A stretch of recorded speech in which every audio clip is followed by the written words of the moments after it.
Imagine a world indistinguishable from our own, spinning through the void on its predictable axis.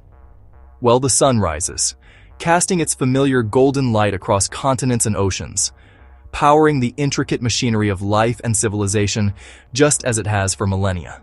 Then, overnight, something imperceptible yet profound occurs. Without warning, without any cataclysmic explosion or cosmic drama, the sun's total energy output, its relentless shower of light and heat, dims. It fades by just 1%. This is not a flicker, not a temporary eclipse, but a new, persistent state of being for our star. A 1% reduction sounds trivial. It's a rounding error in many calculations, a statistical blip easily dismissed. Yet, the Earth's climate and all life upon it are balanced on the knife's edge of this solar constant, a delicate equilibrium maintained by a steady flow of energy. This seemingly insignificant change represents a colossal disruption to our planet's energy budget. Earth systems, from the vast conveyor belts of ocean currents to the microscopic engines of photosynthesis, are finely tuned to the current level of solar irradiance. The global climate, agricultural cycles, and even our sprawling technological infrastructure are all predicated on this stable input. A 1% drop is not a minor tweak. It is a fundamental alteration of the primary driver of every natural process on our world's surface. It triggers a cascade of effects, a slow, creeping chain reaction that will ripple through every layer of the environment, the global economy, and human society itself. It's a shock to the system, subtle enough to be missed by the naked eye, yet powerful enough to reshape our reality.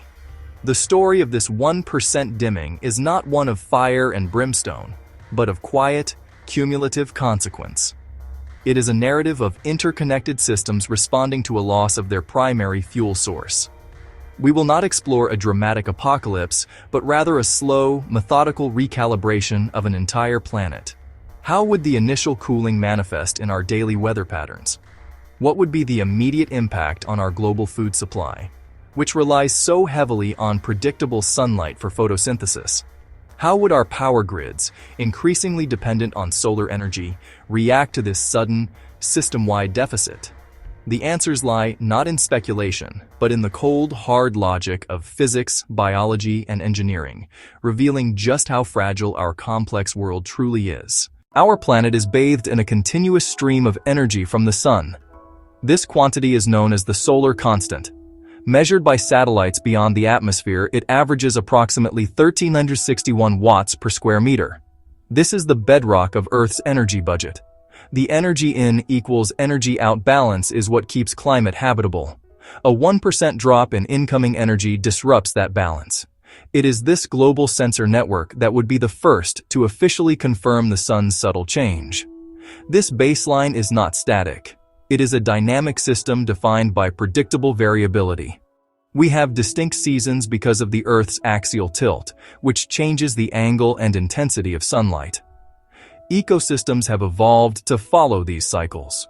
Human society has built its entire agricultural and energy infrastructure around them. A sudden, non-cyclical, and permanent 1% drop in the sun's output is an entirely different kind of challenge. An anomaly outside the bounds of the natural variability our world is adapted to handle. On a fundamental level, weather is the result of the atmosphere attempting to redistribute solar energy from the tropics toward the poles. Creating the vast circulation patterns that define our climate zones, these patterns, in turn, drive the jet streams, high-altitude rivers of air that steer storm systems and dictate weather conditions for billions of people. This solar input is the direct fuel for virtually all life on Earth through the process of photosynthesis. This forms the base of nearly every food web on the planet. Agricultural systems are merely a human-managed extension of this natural process. Farmers select crops and planting schedules based on predictable patterns of sunlight, temperature, and rainfall, all of which are direct consequences of the solar constant. Our buildings are designed with a specific thermal envelope engineered to maintain comfortable indoor temperatures. This architectural paradigm rests on a stable solar baseline. Our electrical grids are deeply intertwined with solar-driven patterns. Power grid operators use sophisticated forecasting models, which heavily weigh temperature predictions and sunlight predictions. A significant and growing portion of our energy portfolio is directly reliant on immediate solar radiation. Their output is directly proportional to light intensity. A 1% decrease in solar irradiance equals a 1% drop in power output for every panel, creating an instantaneous and permanent shortfall that must be filled by other sources. Finally, the logistics that underpin our global economy are indirectly governed by the sun. Weather patterns driven by solar energy dictate shipping routes, affect aviation, and determine the viability of ground transport. Even our water infrastructure, from reservoirs to hydroelectric dams, depends on precipitation patterns that are part of the solar-powered water cycle. The consequence of a 1% dimmer sun would manifest as a subtle, pervasive chill, a change felt more by instruments than by human skin in the first few hours. The cooling would not be uniform. Oceans, 70% of the planet, would cool much more slowly than land. That creates an immediate temperature split between coastal areas and continental interiors. This disparity would subtly alter local and regional pressure gradients. For meteorologists, this altered daily cycle is a clear fingerprint of solar dimming, distinct from other climate variability. Thousands of weather stations would report systematically lower temperatures than forecast. These are not isolated cold snaps, but a coordinated global shift. The dimming of the sun would deliver an immediate and direct blow to the very foundation of the biosphere, photosynthesis. The initial impact would be most visible in the world's most productive agricultural regions, the breadbaskets of the planet. Within days, agronomists and farmers using sophisticated monitoring equipment would observe slower daily growth rates. Invisible to the naked eye, this cumulative deficit means crops take slightly longer to reach key stages, such as flowering or grain filling. In the oceans, phytoplankton productivity depends on light penetrating the upper water layers. A dimmer sun shallows the photic zone, constraining habitat and sending ripples up the marine food chain. Less available energy makes plants more vulnerable to drought pests disease.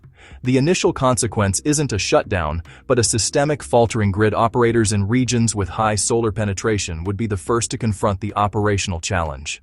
Their energy forecasting models would suddenly show a persistent and inexplicable 1% error. Grid operators would have to increase the output from natural gas peaker plants to maintain grid frequency and prevent blackouts. A permanent 1% reduction in generation would mean a direct 1% hit to their revenue for the entire lifespan of the facility. For a large-scale solar project, this could amount to millions of dollars in lost income annually. The levelized cost of energy for solar power would tick upward, making it slightly less competitive against other energy sources. The 1% dimming event shatters this assumption, introducing a new form of systemic risk. Engineers and planners would immediately begin to reevaluate the required capacity of battery storage backup generation needed to guarantee grid stability. The most immediate and widespread human response to the initial cooling would be behavioral and almost instinctual, adjusting the thermostat. Grid operators, already contending with the 1% shortfall from their solar generation, would now have to manage a simultaneous increase in demand. The increased demand for heating fuels like natural gas heating oil would lead to a near instantaneous rise in their spot market prices. This would translate into higher energy bills for consumers, increased operating costs for businesses. The quality of the light itself would feel different. People would find themselves turning on lights inside their homes and offices earlier in the afternoon, contributing further to the increased electricity demand. Months after the initial shock, the planet's climate systems begin to settle into a new, unsettled equilibrium. The persistent 1% energy deficit has started to fundamentally reorganize atmospheric circulation. The great ocean conveyor belts, the planet's thermal regulators, are showing signs of change. Arctic sea ice, after rapid decline, may see a shorter melting season, potentially stabilizing or slightly expanding its minimum extent. Jet streams, high-altitude rivers of air, become more meandering and less stable. That leads to stuck weather patterns, prolonged droughts in agricultural heartlands, persistent drizzle and cloud cover elsewhere. The cumulative effect, imposes a permanent global harvest tax. The slowdown in photosynthesis has translated into measurable declines in yields. Food commodity supplies tighten, prices climb. Food manufacturers pass costs to consumers. Formerly self-sufficient countries may now import grain. Farmers' agricultural corporations start a desperate search for marginal gains. Massive investment in cold-hardy crop varieties. Greenhouses expand for staples in northern latitudes, demanding vast heating and lighting energy. The grid now operates closer to its limits on a regular basis, making it far more brittle and susceptible to failure, leading to rolling blackouts. Nations with existing nuclear power plants extend their operational licenses. The construction of new natural gas power plants accelerates.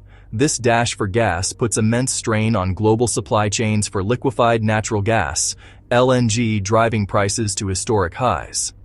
While development of new solar farms continues, projects now require larger battery storage systems co-located with them to be considered viable.